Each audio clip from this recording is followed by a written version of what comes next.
Começa agora o podcast de fato. Uma visão popular do Rio Grande do Sul, do Brasil e do mundo.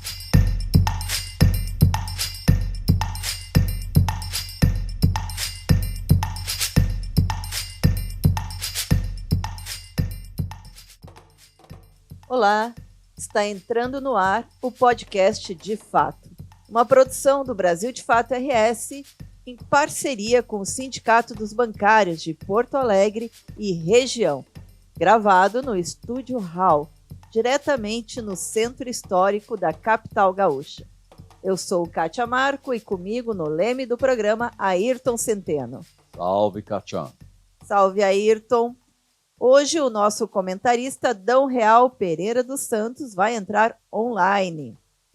E conosco, para a entrevista, está aqui nosso amigo ambientalista Leonardo Melgarejo. Ele também é agrônomo, mestre em economia rural e doutor em engenharia de produção.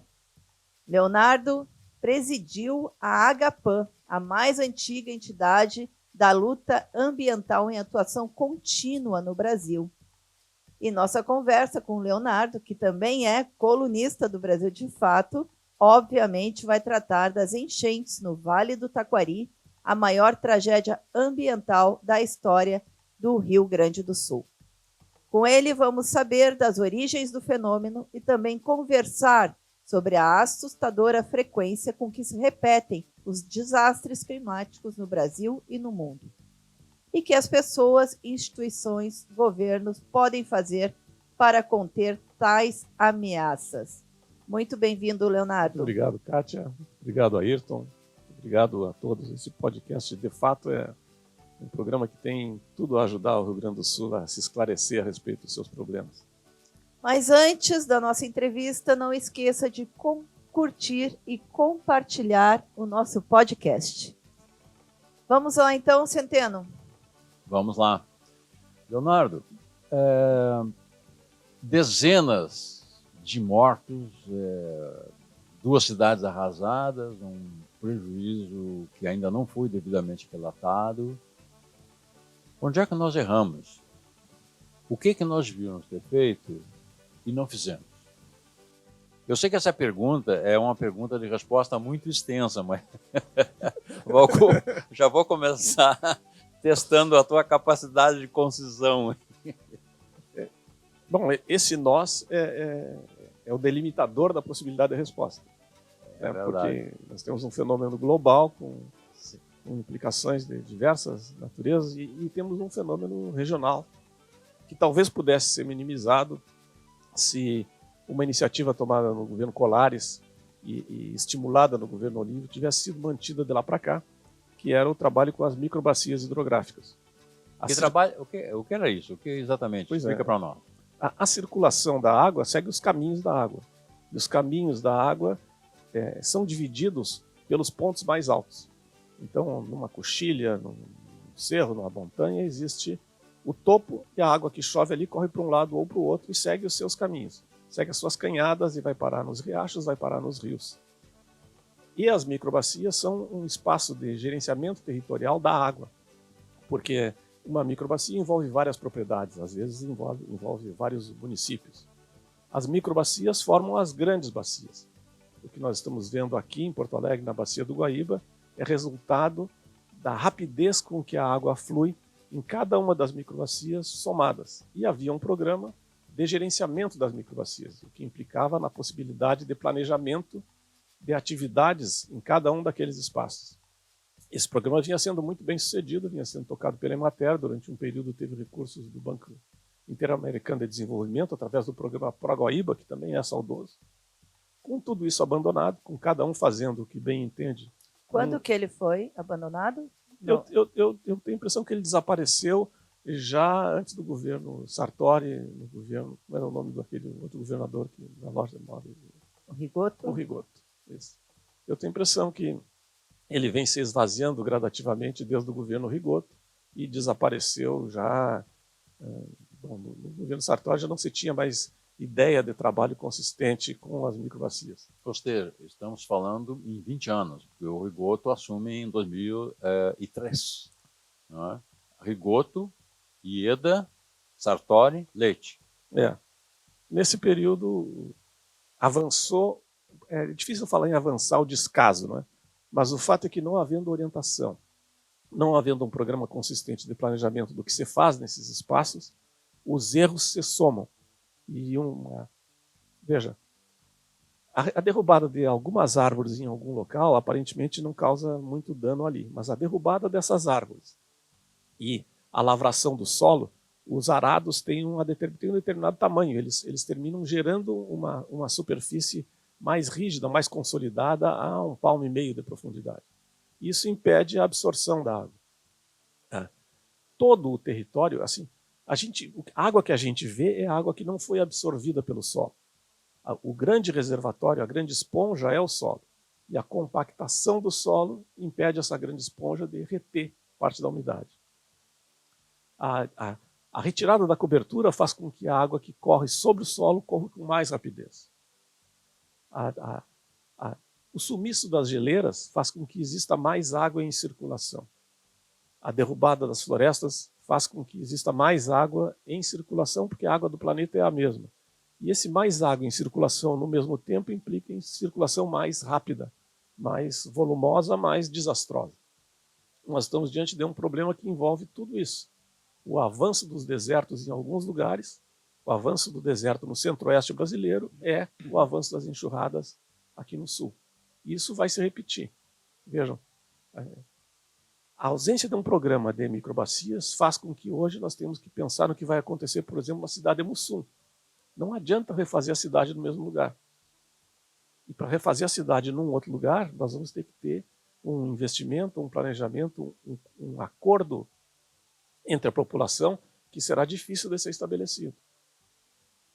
Isso é importante, né, que tu está trazendo, porque agora é o momento da gente realmente conversar sobre a reconstrução, como vai ser essa reconstrução, em que parâmetros vai ser, né? E isso que tu está trazendo, de que não pode ser no mesmo lugar, é uma informação valiosa, né? E onde está sendo discutido isso? Pois é, vai ter que ser discutido em algum local, porque nós vamos ver, possivelmente ainda essa semana, se o vento sul de fato acontecer, subir a margem do Guaíba. Isso vai implicar em inundações de algumas regiões da cidade, que nós já poderíamos saber quais são. Porque nós sabemos as cotas, sabemos para onde a água vai correr. Sim. Essa semana já inundou ali Ipanema, né?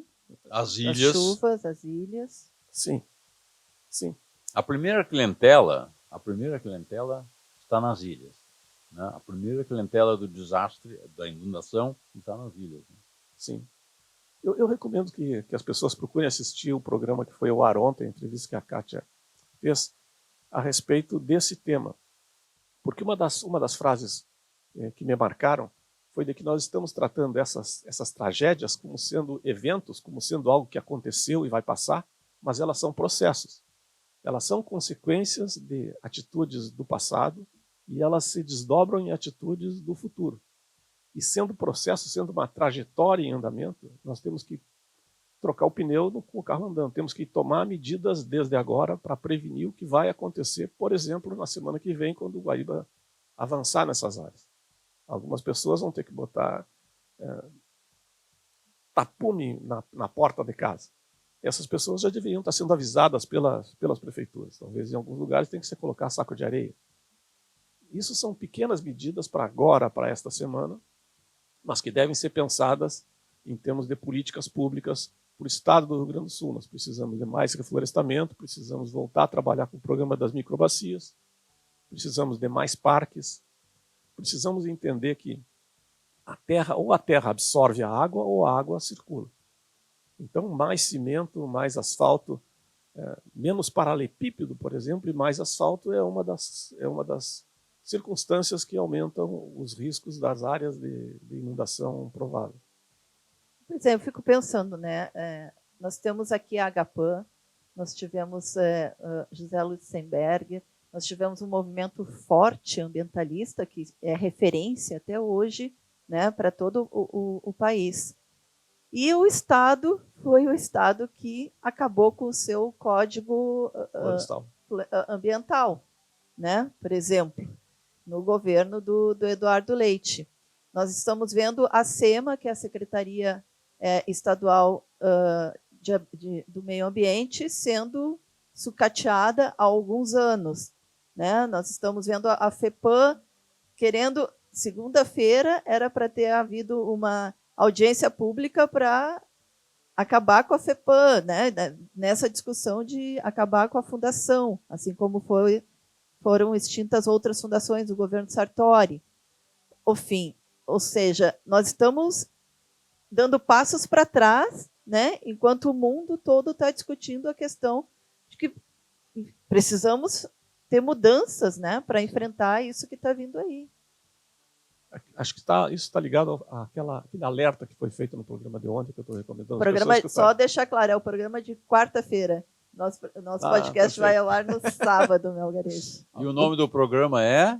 Vamos dar a informação completa. Sim, é uma série de lives, né, que o Brasil, de fato, lançou para discutir as mudanças climáticas e os eventos extremos. Estamos preparados? Essa é a pergunta que nós vamos responder a cada live, às quartas-feiras, quinzenalmente. Então, recomendo que não deixem de assistir, porque os alertas observados nesse programa dizem respeito ao comentário que a Kátia vinha fazendo.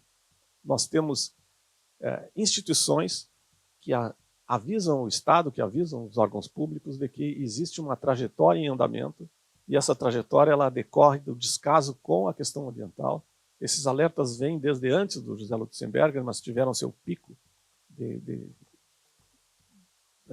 representatividade com a fala daquele grande cientista, e eles vêm sendo desprezados porque eles apontam que existem responsabilidades que estão sendo ocultadas ou descuidadas pelos representantes da sociedade. Essas responsabilidades são descuidadas, alterando o Código Ambiental, permitindo perdão de multas, permitindo lucros extraordinários no curto prazo com danos extraordinários a longo prazo.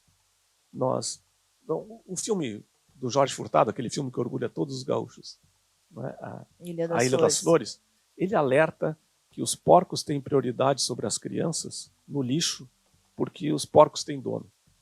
E essa ideia de ter dono, ela é tratada no meio ambiente, nos bens comuns, como algo que não é de ninguém e que, portanto, não precisa de cautela. E essa é uma visão colonialista, na verdade. É uma visão que despreza a possibilidade dos outros, dos que têm menos, ter qualquer coisa.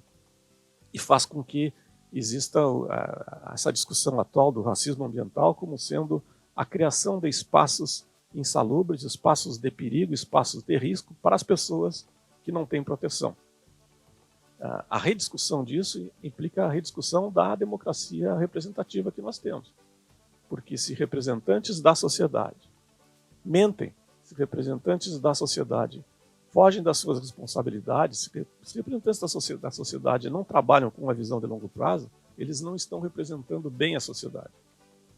E essa discussão ela tem que ser levada muito a sério todos os tempos, não só no período eleitoral. O governador do estado do Rio Grande do Sul tem responsabilidade com a alteração da legislação ambiental, tem responsabilidade com a alteração da nossa proteção em relação aos agrotóxicos e tem responsabilidade com uma espécie de necessidade de manter uma boa figura independente das ações concretas. Nós temos que tomar muito cuidado com essa manutenção de boas figuras porque elas se alimentam de fake news, na verdade, de veiculação de mentiras e de aproveitamento de um fato que é alarmante. Há uma espécie de planejamento e uma espécie de articulação para a criação da alienação coletiva, para a criação de interpretações distorcidas da realidade, que podem ser evidenciadas, então, de novo, naquele programa onde se diz que houve um evento climático extraordinário, hoje uma tragédia eventual. Não, o que há é uma trajetória e as pessoas que alimentam essa trajetória devem ter seu poder minimizado. Nós precisamos que essas pessoas que são discriminadas nessa visão colonialista que nega às pessoas o direito de ser, e que transfere essas pessoas para espaços de risco, que discriminam essas possibilidades, que discriminam, por exemplo, os moradores da cidade de Mussum em relação aos moradores da cidade dos bairros altos de Porto Alegre. Isso ofende a noção de democracia, é ofensivo aos direitos humanos. Leonardo, o que a Kátia falava há pouco, eu gostaria de detalhar um pouco mais, né?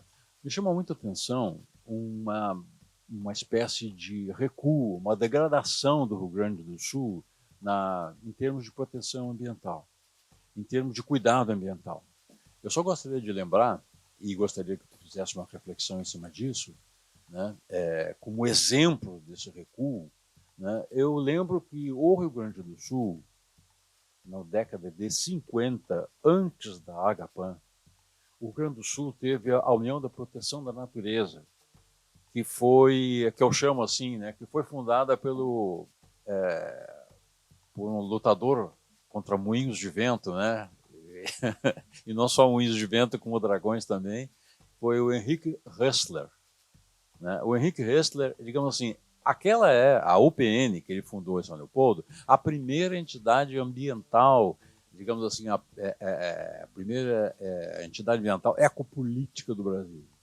Né? O Rio Grande do Sul também chamou a atenção do Brasil para a questão ambiental, quando aquele rapaz subiu em cima de uma árvore ali próximo ao prédio da URGS para denunciar, para impedir que ela fosse derrubada em favor da passagem do viaduto. Né?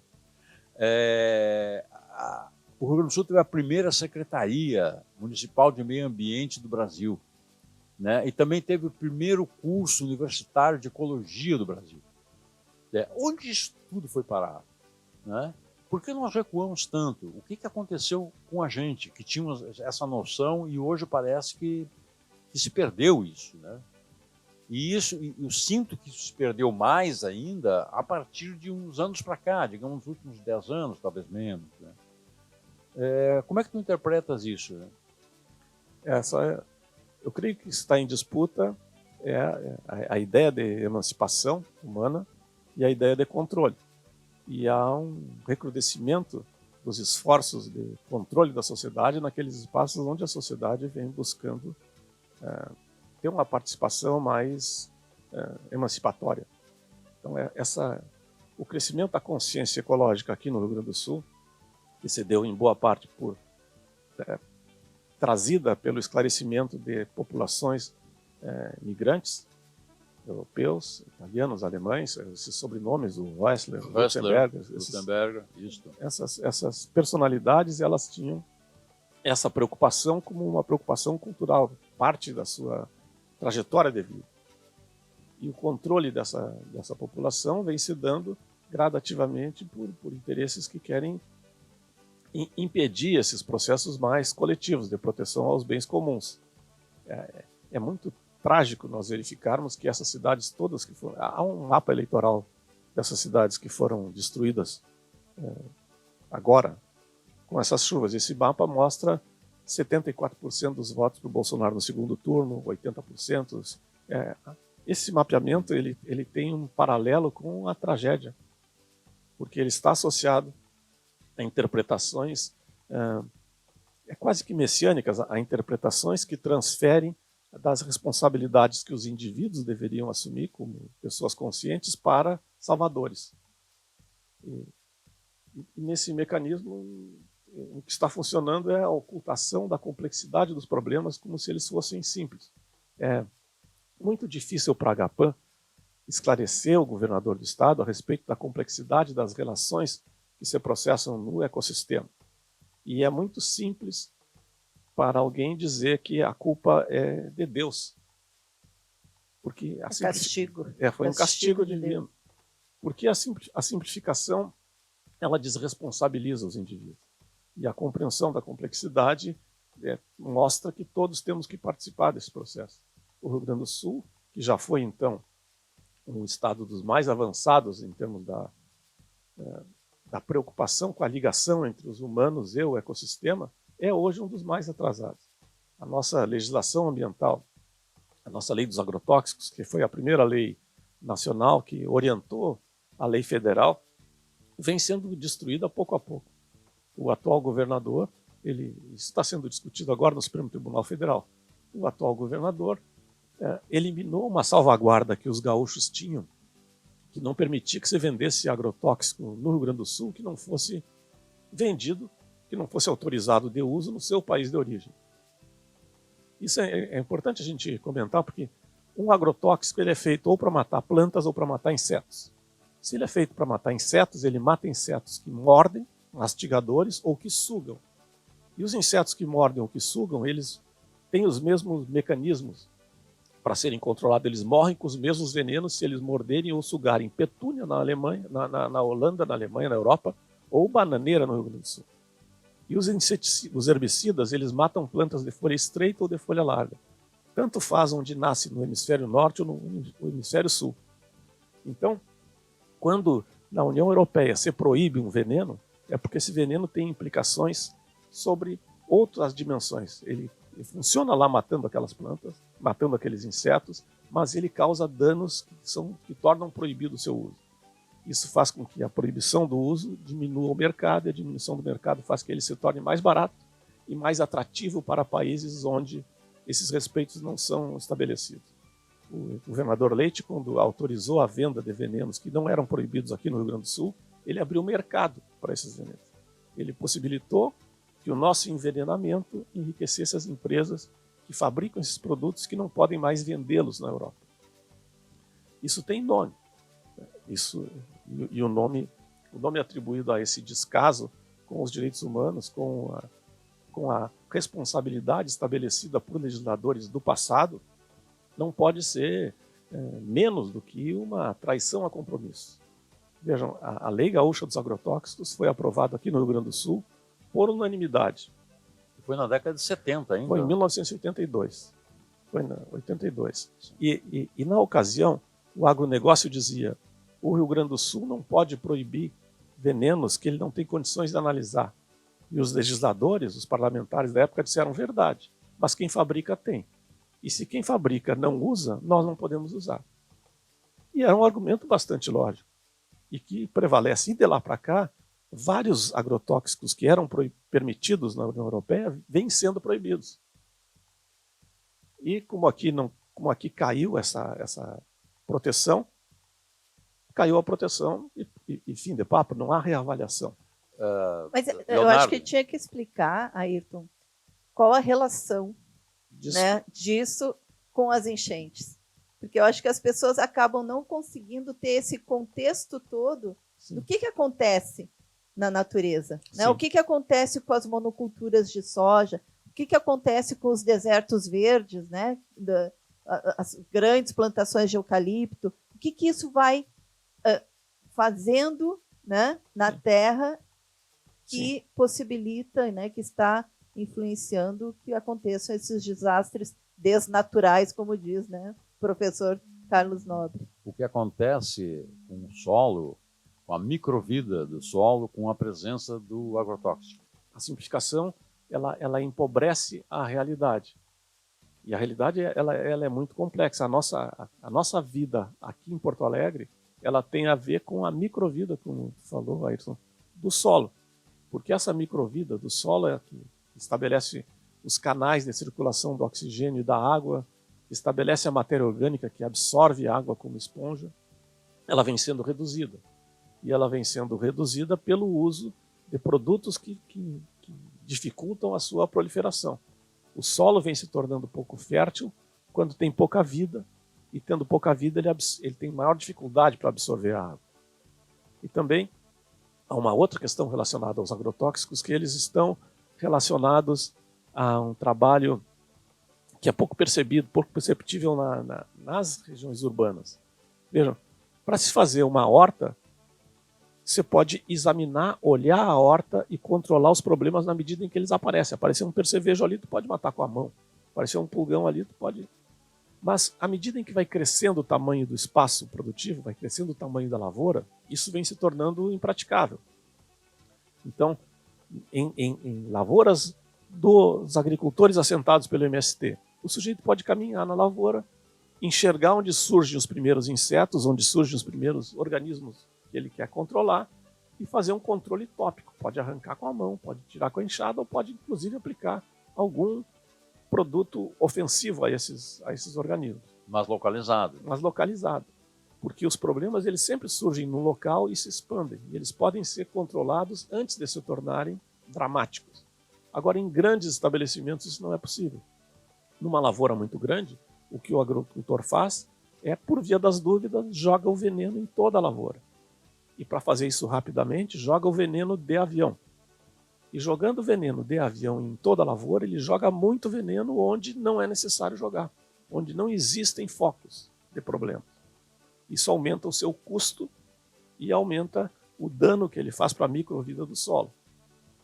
Então há uma inter-relação entre o tamanho da propriedade e a necessidade de manter uma circulação de recursos que faz com que esses venenos, porque são jogados em demasia, porque são jogados em lugares onde não deveria mesmo jogar, tenham redução de impostos, tenham facilitações de compra e venda. Há todo um mecanismo atuando que faz com que interajam os interesses desse modelo de agronegócio que é ofensivo à nossa necessidade de controlar o que ocorre com a circulação da água. Poderia até dizer que reforma agrária tem tudo a ver com o controle da circulação da água. E reforma agrária resolveria grande parte dos problemas que nós temos de inundação nas grandes cidades. Mas parece difícil de explicar isso se não houver bastante tempo. E a razão está nisso. Na medida em que o sujeito não consegue acompanhar a sua lavoura, ele tem gastos desnecessários. E como os gastos desnecessários reduzem a sua rentabilidade, ele tem que ampliar o tamanho da área. E para isso, ele não tem nenhuma preocupação com o fato do veneno que ele joga de avião ofenda o vizinho, porque ele quer comprar a terra do vizinho para expandir a sua propriedade. Então, há um mecanismo de ocultação dessas informações que gera fatores que são determinantes dos dramas que nós estamos vivenciando neste momento com as inundações e que vão ser determinantes dos problemas que nós vamos ter com seca. Porque, da mesma forma, isso vai se repetir em outros verões em termos de falta de água. Como a gente já vem vivendo há alguns anos aqui no estado. É a nossa tradição. É a nossa tradição. Na região da Campanha, cada 10 anos, 6 pelo menos, nós temos de seca e cada vez mais grave. Cada vez mais grave porque a capacidade de retenção de água no solo vem se reduzindo de uma maneira acelerada. Quando você fala em mata ciliar, nós estamos falando naquela cobertura de vegetal, de árvores, na beira dos rios e riachos. Bom, com a nova legislação, nós estamos reduzindo essas possibilidades. Isso significa que nós temos um agronegócio que mata os rios. Matando os rios, mata a capacidade de circulação de água nas regiões em que nós precisamos de água e mata também a capacidade de absorção dos excessos. A mata ciliar é aquela que se forma ao longo dos cursos d'água, rios, arroios, etc. E há uma informação que circulou que Mussum foi o município do Rio Grande do Sul, que mais desmatou nos anos de 2014 e 2015. Dá para imaginar que isso tem alguma coisa a ver com o fato do taquari correr mais depressa, talvez por estar assoreado, enfim, crescer de volume de uma forma absurda, ou não? Sim, sim. O caminho das águas ele é feito com base na necessidade de escorrimento das águas. O que a gente vê nos rios antigos são sinuosidades, muitas curvas que vão se definindo de maneira a reduzir a velocidade de circulação da água. E há uma sabedoria natural nisso que é difícil até da gente entender como sendo algo que não tem uma inteligência por trás. Que vejam que a água circulando lentamente, ela permite que uma infinidade de organismos que habitam a água filtrem o que passa na água. qualifiquem a água, absorvam os nutrientes em excesso. E os espaços onde a água onde o canal de circulação é retificado, aumenta a velocidade da água e aumenta a quantidade de dejetos de todo tipo que é carregado pela água. Então, o que aconteceu em Mussum? Aparentemente, o rio eliminou uma curva. E, no eliminar uma curva, aumentou a sua velocidade de circulação, o seu volume de circulação. E isso está associado ao que caiu nas microbacias que alimentam esse rio. Então, a resposta é sim, claro. Sim. Leonardo, tudo isso que se falou agora, me ocorre o seguinte: eu acho que é inescapável a gente relacionar tudo que está acontecendo, ou pelo menos o agravamento de tudo que está acontecendo, com a receita neoliberal de governar, onde se reduz o controle, se reduz a regulação que o Estado realiza, né, e se facilita, digamos assim, a exploração da natureza, o ataque à natureza, sem maiores consequências para os seus perpetradores, né? Então, me parece que esse aí, tu falaste há pouco de processo, parece que isso é um processo. A nossa sociedade, as sociedades, né, do mundo estão sobre a onda neoliberal desde o final do século passado e hoje continua, e os resultados, acho que nós estamos agora colhendo os piores resultados possíveis. Sim. Eu percebo como profundamente alarmante o fato de que nós estamos reduzindo a nossa percepção do que é importante. O que significa que essa visão de curto prazo, do que o que interessa é esta safra, é uma visão simplificadora da vida e que compromete o futuro. Porque esse descaso com o futuro é o que vem somando problemas. Em termos do aquecimento global, a gente fala em reduzir a taxa de crescimento em 1,5 graus, mas isso é uma forma de tentar sensibilizar as pessoas para um drama muito maior. Nós precisamos reduzir 30%. Nós precisamos mudar por completo a forma de vivência dessa sociedade, o que significa que nós temos que incorporar uma visão de longo prazo a tudo que é feito. Incorporar uma visão de longo prazo implica em rediscutir os gases, rediscutir o petróleo, rediscutir os automóveis, rediscutir a cor das cidades e as árvores da cidade, rediscutir o processo de convivência nos ecossistemas urbanos. Refletir sobre o fato de que mulheres não podem sair à noite na cidade sozinhas. Como é que pode isso? Refletir sobre o fato de que alguém se propõe a construir um edifício de 40 andares em Porto Alegre. Qual é o sentido disso, se não um descaso, um desrespeito a respeito das consequências no futuro dessas vendas no presente?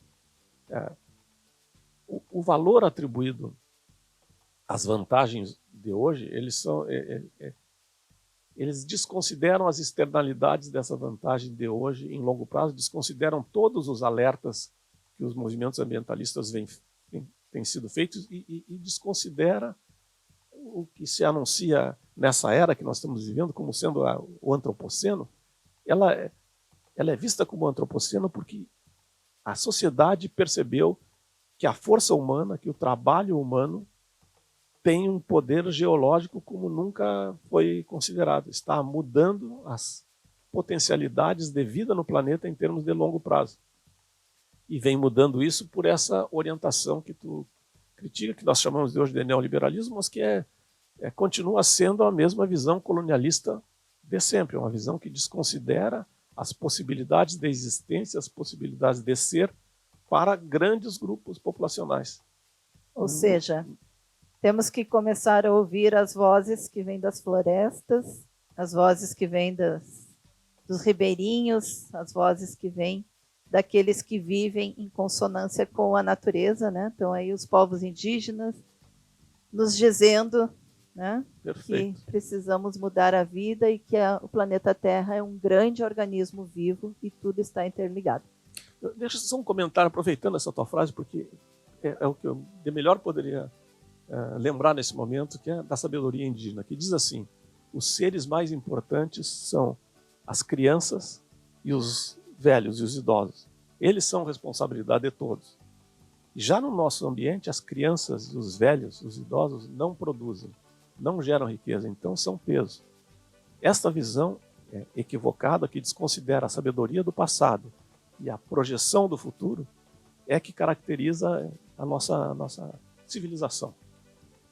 Aprender com eles, como tu falou, Cátia. É isso aí. Muito obrigada, Melgarejo. Tua participação é riquíssima, as informações. Temos certeza que teria muito mais informação para nos trazer. Quem sabe um próximo programa para a gente continuar debatendo esse assunto que é tão fundamental, né?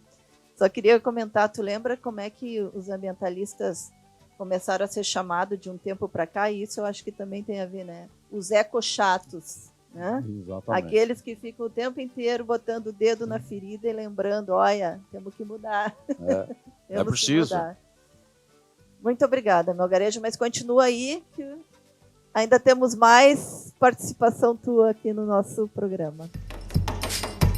Descomplicando a economia. Olá, Kátia. Olá, Ayrton. Olá a todos, né, que estão nos assistindo. Infelizmente eu não pude estar aí no estúdio, mas eu vou aqui, estou enviando o nosso Descomplicando desta semana. O tema que eu vou propor aqui para a gente refletir é um questionamento. Carregamos o Estado ou é o Estado que nos carrega? É só uma provocação, porque há um discurso muito forte que predomina, né, nos meios liberais, né? Predomina muito nos meios ultraliberais. Agora está na moda o anarcocapitalista, que é o ultraliberalismo, né? Há um discurso que predomina que diz que o Estado é muito pesado para a gente ficar carregando. E principalmente esse Estado social que nós temos, garantidor de direitos, políticas, proteção social, que ele é muito pesado. E eu quero mostrar aqui para vocês que é o contrário, né? Que esse Estado se torna leve, que o Estado mínimo seria muito pesado para a maioria da população. Mas antes eu queria fazer uma pergunta. Vocês já ouviram falar de uma cidade chamada Grafton? Saiu recentemente nas mídias o lançamento de um livro de um jornalista norte-americano, Matthew Honglotz Hetling, e ele escreveu um livro sobre esta pequena cidade, uma cidade lá no nordeste dos Estados Unidos, pequena, né, fronteira com o Canadá, que fez um experimento. Na década de 2000 começou um experimento libertarista. Como é que começaram esse experimento? Lá em 2004, por aí, essa cidade recebeu uma quantidade muito grande de libertaristas, pessoas que defendem essa corrente, de que o Estado atrapalha, que o Estado tem que ser eliminado, que as pessoas têm que viver de forma livre, segundo as suas condições, segundo as suas próprias possibilidades, e que o Estado é opressor, é um inimigo que precisa ser eliminado. E essas pessoas foram para esta cidade, homens brancos, todos defensores de porte de armas, né, maioria solteiros, enfim, e foram para essa cidade, acabaram controlando a política local e iniciando um experimento libertarista, que é um experimento de redução da estrutura pública do Estado, para fazer com que as pessoas fossem mais livres. Ou seja, a ideia de libertar as pessoas das amarras e do jugo do poder do Estado. Então, começaram a reduzir leis, revogar leis, reduzir tributos.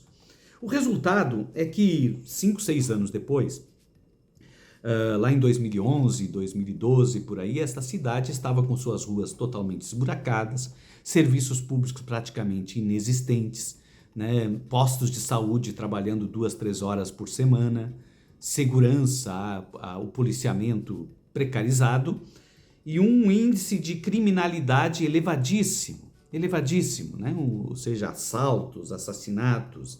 Mas o curioso, e que foi a razão para o jornalista escrever o livro, por isso que ele fala que é Caminhando para os Ursos, é que a partir de 2012 essa cidade passou a ser vítima de uma onda de ataques de ursos selvagens. ursos selvagens, que eles eram mantidos afastados pela estrutura do Estado, pelas regras de disposição de restos de alimentos, né, controle sobre área florestal, tudo isso era controle do Estado. Esses controles deixaram de existir, os ursos, portanto, passaram a representar uma ameaça permanente, né, à segurança e à vida dos moradores daquela cidade. A ausência do Estado, portanto, que melhoraria, segundo eles, a liberdade, ampliaria a liberdade individual das pessoas, de fato colocou em risco todo mundo. Sem Estado é o caos, né?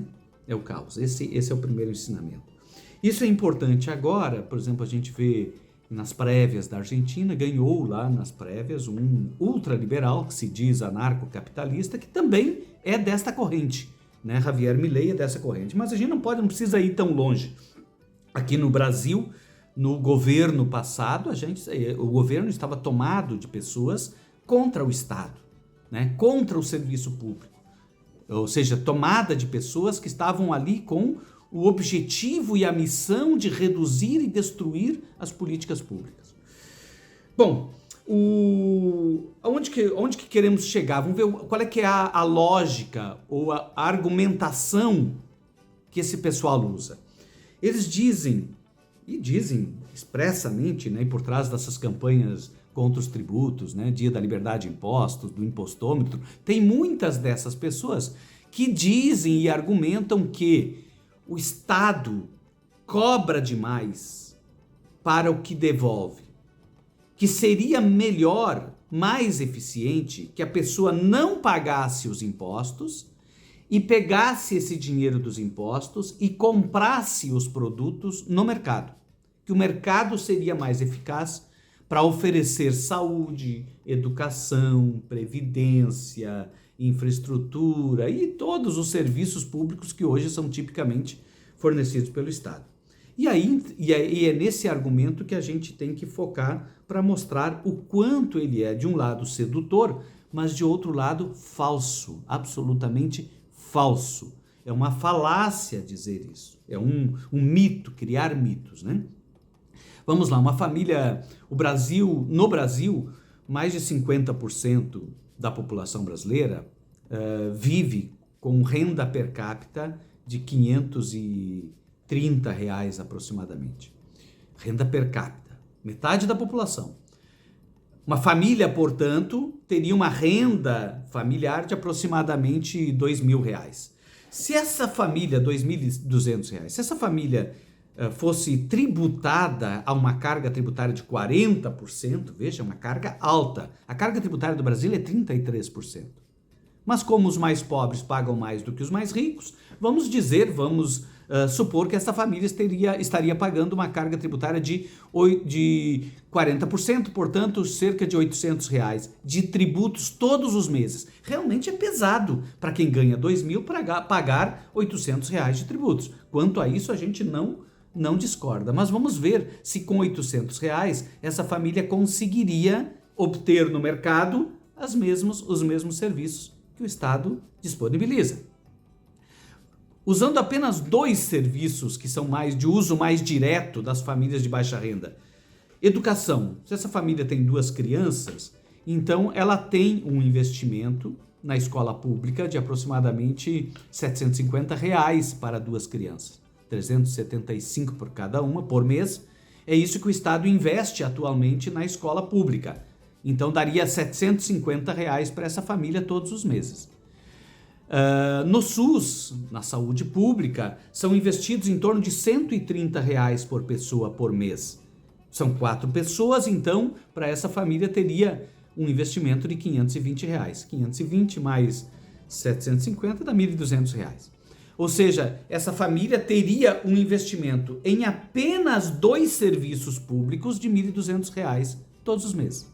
E ela paga R$ 800. Dizer que com R$ 800 ela conseguiria vagas escolares e um plano de saúde para 4 pessoas no mesmo padrão que do serviço público é uma falácia mesmo. Nós não estamos falando aqui de todos os demais serviços públicos. Neste valor pago de R$ 800 de tributos, tem a Previdência, que vai garantir a aposentadoria do pai, a aposentadoria da mãe, né? Enfim, Então também tem o custeio da Previdência. Alguns dados assim que também nos chocam e nos ajudam a compreender que o Estado, ele é muito, ainda que a carga tributária para os mais pobres seja muito alta, o Estado ainda é muito vantajoso. O Estado ainda é a forma mais racional que a gente tem de garantir acesso às políticas públicas e aos bens de uso comum. Tem uma pesquisa do IPEA que demonstra, por exemplo, que, isso é um dado de 2014, a pesquisa saiu em 2020, mas o dado é de 2014, que cada acidente de carro de trânsito no Brasil gera, em média, um custo para o Estado de 260 mil reais. Portanto, uma pessoa bateu um carro numa estrada, enfim, bateu o carro, deu um acidente com um caminhão ou com um carro, o Estado vai bancar em torno de 261 mil reais para o atendimento e para todas as consequências daquele acidente. Se tiver morte, se tiver vítima fatal, esse valor sobe para mais de 600 mil reais, desculpe. Só para vocês verem que o Estado não se limita àqueles serviços que eu estou usando. O Estado é muito mais do que isso. Um outro dado também muito interessante para nos alertar sobre a importância dos tributos e a importância da preservação do estado de bem-estar, nós temos no Brasil eu acho que um pouco menos de 200 mil pessoas que necessitam de tratamento renal, hemodiálise, diálise e hemodiálise toda semana. Esses tratamentos às vezes a pessoa passa anos e anos fazendo hemodiálise 3 vezes por semana. O custo médio desse tratamento por pessoa, por ano, é em torno de 35 mil reais. Ou seja, cada paciente recebe do Estado aproximadamente 3 mil reais para tratar deste problema, este único problema, né? O problema renal. Então a gente vê, portanto, que o Estado, a existência do Estado, é o que garante a vida, garante as condições de vida digna, garante oportunidades, sobretudo para a maior parte da população, a parte mais pobre da população. Dizer que o Estado é muito pesado é uma falácia. O que é pesado mesmo é o Estado mínimo ou a falta de Estado. Chegou a hora, então, do nosso merchan. Vocês que gostam dos conteúdos produzidos pelo Brasil de Fato RS, acreditam que é possível fazer uma outra comunicação comprometida com a classe trabalhadora e com a vida, né? Porque é disso que a gente está falando. Então ajude a gente a continuar fazendo jornalismo independente e a contar o que a mídia tradicional não conta. Acesse apoia.se/Amigos do Brasil de Fato RS e contribua com qualquer valor. Prensa na imprensa. A prensa na imprensa dessa semana vai ser irreconhecível. Vai ser prensa na imprensa, paz e amor. Como é que tu consegue isso? Não, de vez em quando a gente alivia. Não, são 2 registros que eu acho muito importantes. Como todos sabem, né, nós estamos na semana do 50º do golpe no Chile, né? E eu quero contar um episódio, ou relembrar um episódio, para quem não lembra, que aconteceu no Brasil e que, digamos assim, é um orgulho para os jornalistas a existência desse episódio. Portanto, não é prensa na imprensa, de alguma maneira, é um afago na imprensa. Né? Então, a primeira referência... É um afago para lembrar que já foi muito boa a nossa imprensa. Isso.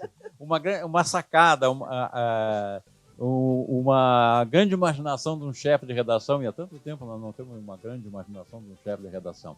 É o seguinte, eu vou relembrar o seguinte, no dia 11 de setembro de 1973, Alberto Dines era o chefe de redação do Jornal do Brasil. Pessoal, hoje nós perdemos 2 coisas. Perdemos o Jornal do Brasil, que não existe mais, pelo menos versão impressa, e perdemos o Alberto Dines, que morreu há algum tempo. Grande Alberto Dines. Pois bem, então, naquele dia, a censura, né, do governo da ditadura Garrastazu Médici informou a todos os jornais que era proibido fazer manchete com o que aconteceu no Chile. Né? Que havia um golpe militar no Chile, que tinha sido desferido um golpe militar no Chile naquele dia 11. O jornal já ia... Isso já era na noitinha e tal, o jornal ia ser rodado, é o jornal do dia seguinte, o jornal, portanto, do dia 12. E o Alberto Dines recebeu essa informação e que não poderia fazer manchete com o golpe no Chile. O que ele fez? O Jornal do Brasil, que é o jornal Standard é aquele jornalão, né? Grande, assim, né? Enfim. O que ele fez? Ele não fez manchete, mas botou o golpe na capa. Ele botou toda a capa, foi uma notícia do golpe do Chile, só que não tinha manchete. Foi a capa inteira, não tinha uma foto, não tinha título. É uma das capas da história do jornalismo no Brasil.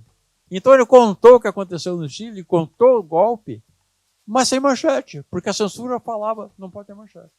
E ele fez isso. Então vale a pena a gente lembrar desse tipo de coisa.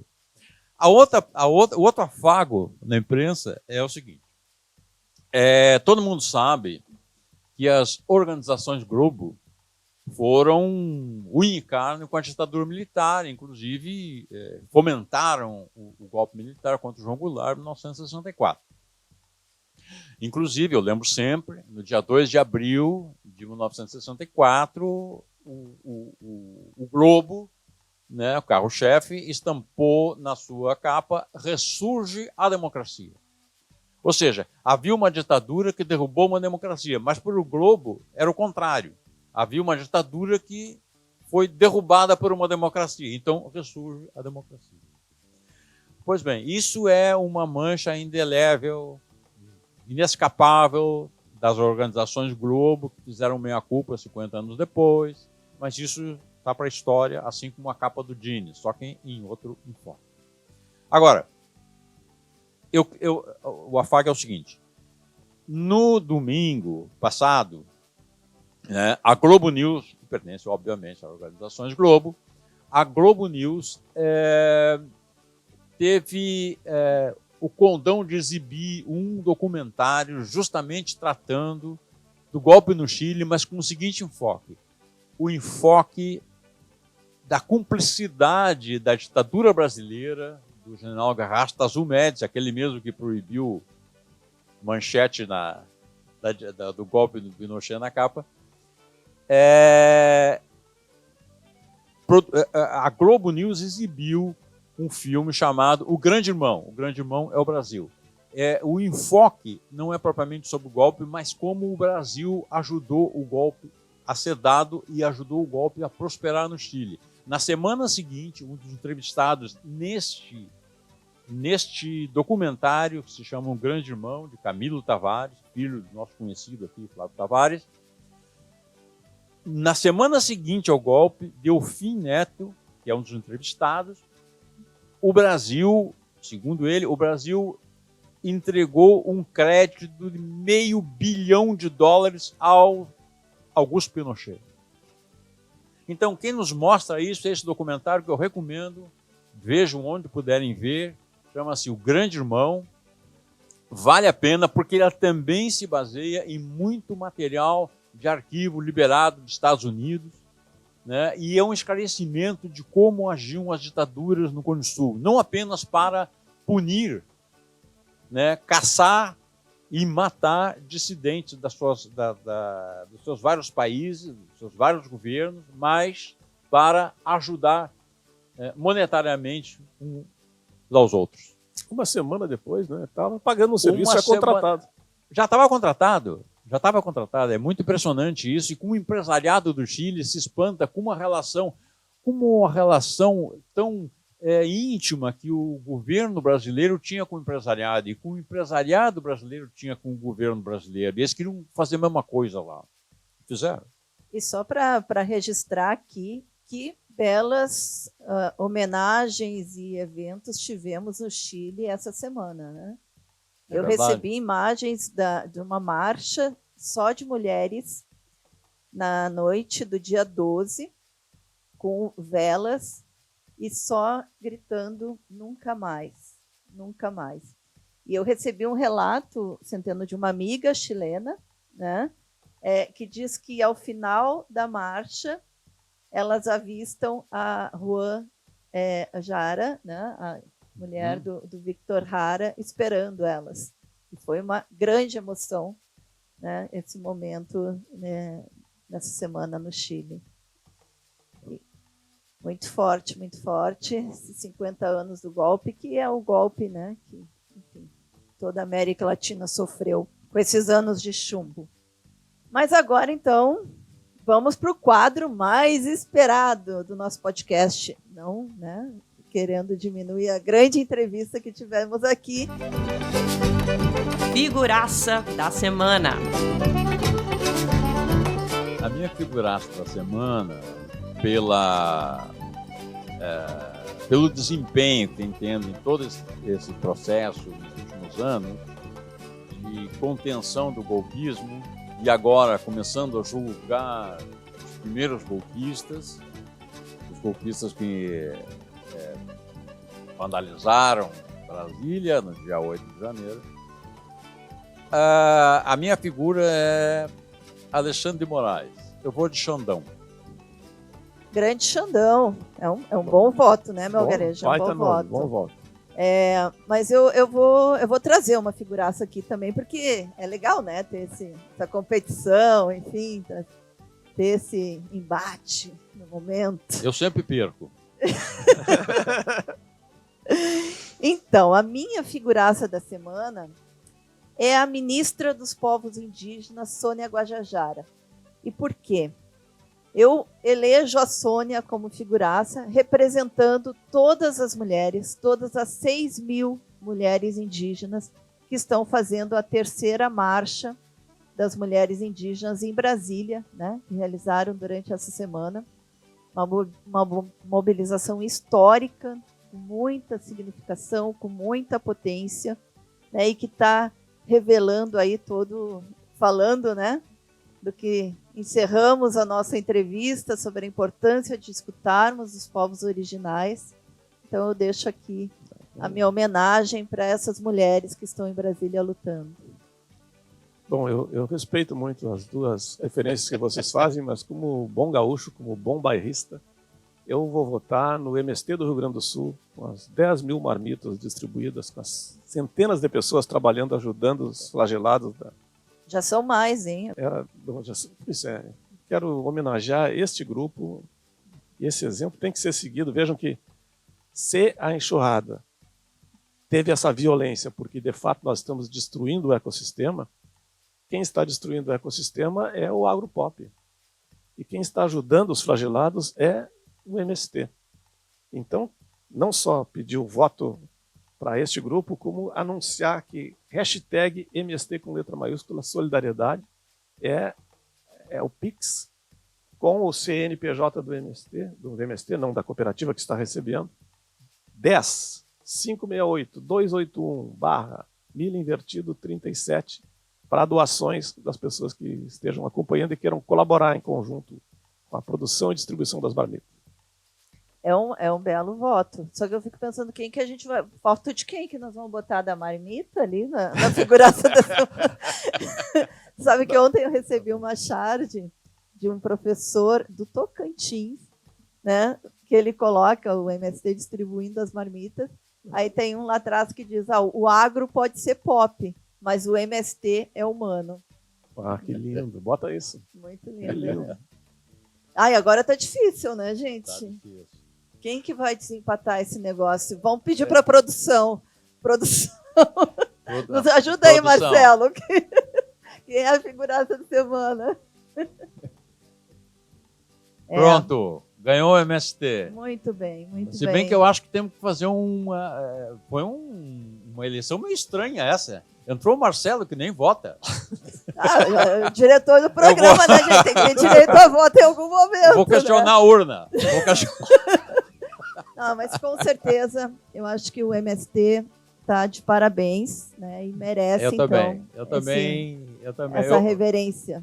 Eu também, na verdade, se o Marcelo não votasse, eu votaria contigo também. Eu tenho essa mania, né? Eu voto sempre com convidado. Essa coisa de querer agradar. Claro. E se a gente olhar no longo prazo, o Xandão ainda tem muito a surpreender. Né? Muito. Espero pelo lado positivo. Então tá, gente. Nossa figuraça da semana é o MST, Movimento dos Trabalhadores Rurais Sem Terra do Rio Grande do Sul. Muito obrigada por sua parceria, por sua audiência no nosso podcast De Fato. Curte, compartilha, comenta, manda teu feedback e apoia. Apoia esse jornalismo que está trazendo uma voz dissonante, que quer quebrar paradigmas e quer uma nova sociedade. Grande abraço e até a próxima semana. Você ouviu o podcast De Fato, uma produção do Brasil de Fato, Rio Grande do Sul.